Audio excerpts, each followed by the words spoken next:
बोले ना हम ना बात करें। तो बोले लड़का है रहे हो कि ये अमृत है। बोले अमृत है तो तुम पी लो, आधा होने दे दो आधा आप। बोले ना ना। अब क्या कि सब के सब मोहित, कहा मोहिनी से कि कलश आप ले लो और हमारा बंटवारो कर दो, बंटवारो। मोहिनी भगवान ने कही बंटवारो तो कर देंगे, पर तुम अलग अलग बैठो, एक तरफ बैठो राक्षस और एक तरफ बैठो देव। बैठ गए। राक्षसन के जाके कान में कही देखो जा में ऊपर है ना वो पतरो पतरो है, जैसे मठा फेरे ना मैया तो नीचे गाढ़ो रह जाए ऊपर पतरो रह जाए। तो जो कही अब पतरे पतरे पहले देवतान ने पिवायो दो और नीचे रह जाएगा गाढ़ो ताके बाद तुम आए।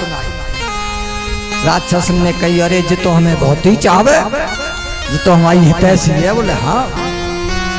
अब वह कहा के लाइन बना ले तो वह मोहिनी भगवान ने अमृत देवतान ने शुरू किया। देवतान को देते जा रहे हैं, देते जा रहे हैं, देते जा रहे हैं। राहु समझदार था, उसने कहा कि मुझे लग रही है न तो पतरो ही मिले हो न गाढ़ो ही मिले हो, क्योंकि लक्षण जही लग रहा है मुझे। वो जाके सूर्य और चंद्रमा के जाके बीच में बैठ गए। भगवान ने कही जी समस्या और आ गई है। बोले क्यों? बोले यार छेक देता हूं तो लोग जो कहेंगे कि भगवान ने पात में छेक दो, बड़ा प्रयास। और जाए पिवाए दे तू तो देवता कहेंगे कि बस एक ही मैदान उड़ाए दे और बाकी बचे कोई का दुनिया में। अब हुआ क्या कि उन्होंने कहा पिलाऊंगा तो सही, उन्होंने उस राहु को भी अमृत पिला दिया। लेकिन सूर्य और चंद्रमा ने इशारा कर दिया प्रभु ये राक्षस है। इशारा करने के बाद उसका सिर काट दिया, जो सिर बन गया केतु और धड़ बन गया राहु। तो अमृत पी लिया था, मरेगा नहीं। जैसे ही उसका सिर काटा वैसे ही शिव राक्षस समझ गए न गाढ़ो मिले हो न पत्थरों मिले हो। और मोहिनी भगवान ने वो कलश होता हो सो उल्टो कर दो, जो कोई ले चाहे गाढ़ो पियत रहियो चाहे पत्थरों पियत रहियो, ले जा पे जोरे रख लो, जोरे जैसे रखे हुए कह के पे अंतर ध्यान है गए। अब तो सारे के सारे रक्षस अस्त्र शस्त्र लेकर के देवतान पर टूट पड़े। देवता भी बलवान हो गए थे, बड़ा भयंकर नर्मदा नदी के किनारे युद्ध हुआ। देवता लोग जीत गए। जाके जो इंद्रासन पर इंद्र बैठ गया। इधर शुक्राचार्य जी ने देखा अरे ये तो पराजित हो गए, मर गए राक्षस। तो शुक्राचार्य जी एक विद्या जानते हैं जिसका नाम है मृत संजीवनी विद्या। तो वह विद्या के माध्यम से उन्होंने राक्षसों को जीवित करना आरंभ कर दिया। 10-5 रोज जीवित कर ले करें, प्यार प्यार के प्यार प्यार के। तभी तो कहिए कि गुरु मेहरबान तो चेला पहलवान, ये उन्हीं के लिए। अब भयो कहा कि जब जत्था बन गया तो एक दिन बलि ने कहा कि प्रभु मेरी इच्छा है, मैं एक यज्ञ करना चाहता हूं। शुक्राचार्य जी ने विश्वजित नाम की यज्ञ की, जिसमें से एक रथ निकला और उस रथ में बलि को बिठाया और कहा कि मेरा आशीर्वाद है कि विश्व को जीत सकते हो। तो बलि ने विचार किया फिर क्यों नहीं इंद्र को जीत लिया जाएगा। इंद्र के ऊपर आक्रमण कर दिया तो अब इंद्र जो है दर दर भटकने लग गए। बलि का शासन हो गया। अब बलि का जब शासन है गया तो सारे के सारे देवता फिर दुखी है। देखिए वही है। अब बलि महाराज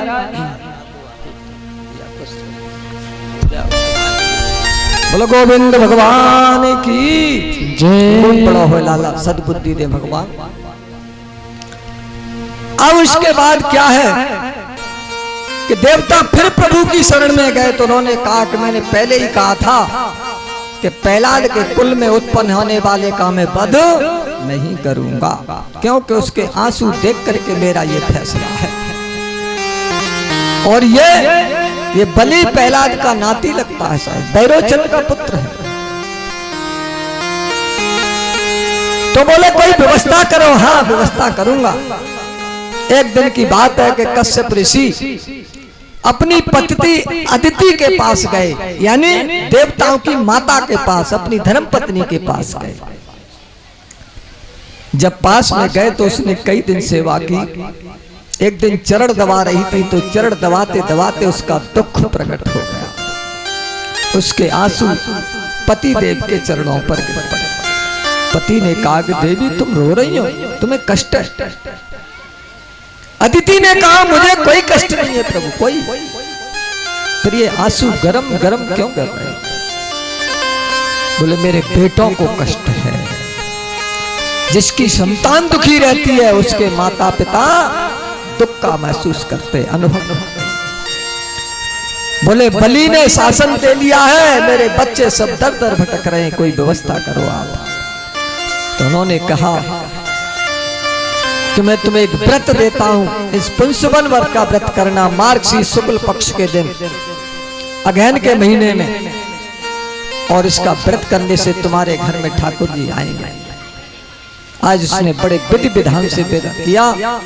भाद्रपद की द्वादशी तिथि के दिन शुक्ल पक्ष के समय वामन भगवतार अवतार लेते। बोलो वामन भगवान की अवतार लिया, थोड़े से बड़े हुए, केवल वामन अंगुल के हैं। अब तो देवताओं का काम करना है। इधर महाराज बलि ने नर्मदा तट पर एक विश्वजित नाम का यज्ञ किया है। सारे लोग वहीं जा रहे हैं यज्ञ में। बलि महाराज की यज्ञ देखने के लिए वामन भगवान ने भी मन बना लिया। बोले चलो चल दिए। नर्मदा पार करके जैसे ही पहुंचते हैं बलि ने देखा बड़ा सुंदर बालक है। क्या बोला? अद्य न पितरा तृप्ता अद्य न पावतम कुलम। बोले आज मेरे पितर तृप्त हो गए, आज मैं धन्य हो गया, मेरा कुल धन्य हो गया कि आप जैसे ब्रह्मचारी मेरे दरवाजे पर आए। बड़ा तेज था, उनको तेज के देख के सबके सब सभासद उठ के खड़े हुए। बलि ने पूछा महाराज बताओ क्या चाहिए? गाय चाहिए, जमीन चाहिए, आश्रम चाहिए, वेद चाहिए, कन्या चाहिए, तुम्हारा विवाह करा दूं, बताओ क्या? उन्होंने कहा हमें कुछ नहीं चाहिए, हम संतोषी ब्राह्मण हैं। अच्छा बोले बताओ फिर भी क्या चाहिए? बोले नहीं हम तो संतोषी ब्राह्मण हैं। शुक्राचार्य जी ने बलि से इशारा कर दिया। बोले तुम्हें पता नहीं है जी को है? बोले को है? कैसे विष्णु साक्षात भगवान विष्णु रब्बया। बोले ये तो साक्षात भगवान विष्णु के अवतार हैं और देवताओं का भला